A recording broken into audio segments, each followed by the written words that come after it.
And ito na yung isda. Nalagay ko.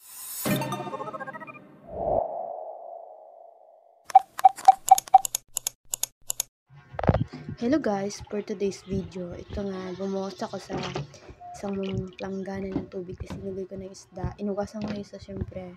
Hindi naman isang beses, yung mga 3 beses ko inugasan.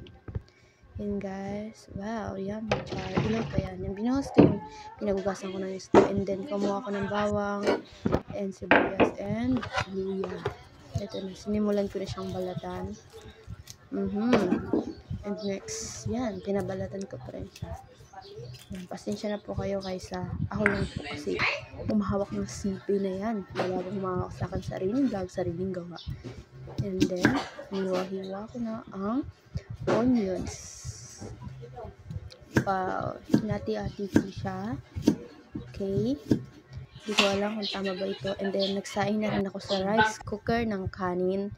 And ito na yung isda. Nalagay ko na yung sibuyas, luya, bawang. And yan, nalagay ko yung naglagay na akong paminta. At huwag guys, huwag nang kalimutan. May bitchin, asin, at mantika at suka na yan.